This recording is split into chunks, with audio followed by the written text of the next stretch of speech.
Hello friends, welcome to Ashmitha's kitchen. நம்ம இன்றைக்கி என்ன பார்க்க போகிறோம் அப்படின்னா அவரக்காய் பொரியல் பார்க்க போகிறோம். ஸோ அவரக்காய் பொரியலுக்கு தேவையானது நம்ம ஒரு கப் எடுத்திருக்கேன் பாருங்கள். நல்ல பொடியை நறுக்கி வச்சுருக்கேன் அவரைக்காய். ஓகேங்களா? ஸோ அந்த மாதிரி பொடியை நறுக்கி வச்சுக்கோங்க. தாளிக்கரைக்கு வெங்காயம், கொத்தமல்லி தழை, கருகாப்பில், தேங்காய் பூவு. ஸோ அதுக்கப்புறம் உப்பு, காரத்துக்கு உப்பு, மிளகுத்தூள் இதெல்லாமே நம்ம வீட்டில் செஞ்சது. மஞ்சள் தூள், குருமிளகுத்தூள். ஓகேங்களா? ஸோ தாளிக்கிறதுக்கு தேவையான அளவு கடுகும் எண்ணெயும் எடுத்துக்கலாம். ஓகேங்களா? ஸோ இப்போ தேவையான பொருட்கள் பார்த்தாச்சு. வாங்க எப்படி சமைக்கிறதுன்னு பார்க்கலாம். ஸோ கேஸ் ஆன் பண்ணிக்கோங்க. ஆன் பண்ணதுக்கப்புறம் நம்ம தேங்காய் எண்ணெய் ஊற்றிக்கலாம். வடைச்சிட்டி நல்லா ட்ரையாக இருக்கான்னு பார்த்துட்டு அதுக்கப்புறம் தேங்காய் எண்ணெய் ஊற்றிக்கலாம். ஸோ தேங்காய் எண்ணெய் ஊற்றிக்கோங்க. மரச்செக்கில் ஆட்டின தேங்காய் எண்ணெய், அது உடம்புக்கு நல்லது. திரும்ப திரும்ப நான் அதே தான் சொல்லிகிட்ருப்பேன். ஸோ யாராவது ஒரு சிலராவது சேஞ்சஸ் பண்ணுவீங்க அப்படிங்கிறதுக்காக தான். ஸோ ஹெல்த் கான்சியஸாக கொஞ்சம் நம்ம குக் பண்ணிக்கலாம். டாக்டர் கொடுக்குற செலவுக்கு நம்ம இது ஓகே. ஸோ கடுகும், தாளிக்கிறதுக்கு கடலையும் ரெண்டையும் போட்டுக்கலாம். ஸோ கடுகு பொரிஞ்சதுக்கப்புறம் தாளிக்கிற பருப்பு போட்டிருக்கோம். ஸோ அதுக்கப்புறம் இது நல்லா வெந்து வர மாதிரி டைமில் வெங்காயம் போட்டுக்கலாம். நான் பெரிய வெங்காயம் பொடி பொடியாக நறுக்கினது எடுத்திருக்கேன். ஓகேங்களா? சின்ன வெங்காயம் ஒரு சின்ன சைஸில், ஒரு எலுமிச்சங்காய் சைஸில் ஒரு வெங்காயம் எடுத்துருக்கேன். நீங்கள் வேணும்னா அதிகமாகவும் போட்டுக்கலாம், கம்மியாகவும் போட்டுக்கலாம். ஸோ வெங்காயம் போடுறதுனால நம்மளுக்கு டேஸ்ட் தான் கிடைக்கும். நீங்கள் சின்ன வெங்காயம் கூட போட்டுக்கலாம். இப்போ லாக் அவுட் பீரியட் அப்படிங்கிறதுனா நான் வந்து கொஞ்சம் அளவளவாக தான் எல்லாமே போட்டு யூஸ் பண்ணிகிட்டு இருக்கேன்.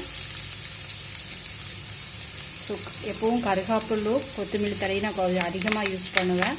நல்லா வந்து அரைஞ்சி சுத்தம் பண்ணி வச்சுக்கோங்க. தண்ணியில் கழுவி அதுக்கப்புறம் போட்டுக்கோங்க.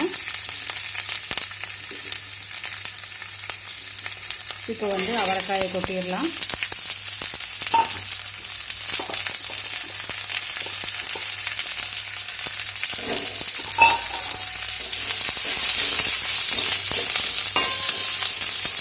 ஸோ கிளறி விட்டுட்டு அது கூட என்ன பண்ணுறீங்க அப்படின்னா, ஸோ இந்த மஞ்சள் தூள், மிளகு தூள் இதெல்லாமே இருக்குது இல்லைங்களா? ஸோ இது எல்லாமே ஒட்டுக்காவே நம்ம கொட்டிடலாம்.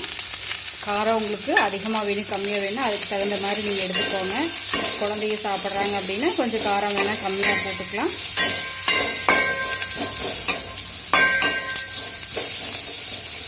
ஓகேங்களா? ஸோ இது வெந்துக்கிட்டு இருக்கட்டும். இதில் என்ன பண்ணுறீங்க அப்படின்னா, லைட்டாக தண்ணி தொளிச்சு விட்ட மாதிரி தொளிச்சுட்ட போது, இல்லைன்னா ஒரு 1/4 டம்ளர் தண்ணி ஊற்றுனீங்கன்னா போதும். அதிகமாக ஊற்ற வேண்டாம். பாருங்க, ஒரு 1/4 டம்ளர் தண்ணி ஊற்றுனீங்கன்னா போதும். சின்ன ரொம்ப அதிகமாக வேண்டாம். ஓகேங்களா? ஏன்னா வந்து நம்ம பொடி பொடியாக இருந்துக்கிறதுனால டக்குன்னு வெந்து கிடச்சிடும் நம்மளுக்கு. ஸோ மூடி வச்சிடலாம். ஒரு 5 மினிட்ஸ் மூடி வச்சு அப்பப்போ எடுத்து பார்த்துக்கலாம். அடி பிடிக்காமல் இருக்கணும். மீடியம் ஃப்ளேமில் வச்சுக்கோங்க. ஏன்னா தண்ணி நம்ம கம்மியாக தான் ஊற்றிருக்கோம் அப்படிங்கிறனால கிளறி விட்டுக்கிட்டே இருக்கேங்க. தண்ணி சுண்ட வரைக்கும் அது இடையிலேயே நம்ம உப்பு காரம் எல்லாம் டேஸ்ட் பார்த்துக்கலாம். ஸோ பாருங்கள் எப்படி இருக்குது அப்படின்ட்டு. நல்லா ஃப்ரை ஆயிடுச்சு. உங்களுக்கு பாருங்கள், ஓப்பன் பண்ணி பார்த்துக்கிட்டே இருங்க. ஓகேங்களா? மூடி வச்சதோடு விட்டுறாதீங்க, அடி பிடிச்சிக்கும். ஸோ வந்து இப்படி கிளறிக்கிட்டே இருக்கும்போது நீங்கள் எடுத்து பாருங்கள். சாப்பிட்டு பார்த்துட்டு தண்ணி பத்தலை அப்படின்னா கொஞ்சம் தண்ணி ஊற்றி வச்சுக்கோங்க. இப்போ காரம் பத்தலை அப்படின்னாலும் காரத்துக்கு நீங்கள் கொஞ்சம் காரத்துக்கு போட்டுக்கலாம்.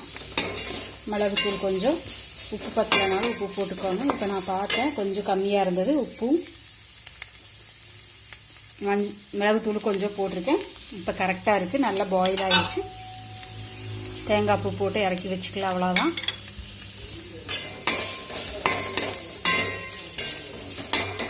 தேங்காய் பூ போட்டோன்னே ஆஃப் பண்ணிடலாம். அந்த சூட்லேயே நம்மளுக்கு.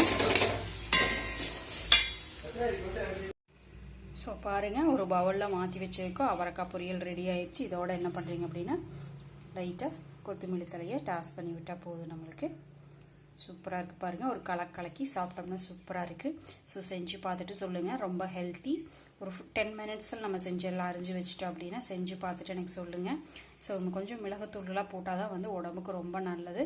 ஸோ எந்த ப்ரிசர்வேட்டிவும் இல்லாமல் நம்ம வீட்டிலேயே செஞ்ச ஐட்டம்ஸை வச்சு நம்ம செஞ்சுருக்கோம். சாப்பிட்டு பார்த்துட்டு கமெண்ட் பண்ணுங்கள். தேங்க்யூ ஃபார் வாட்சிங். Have a happy day.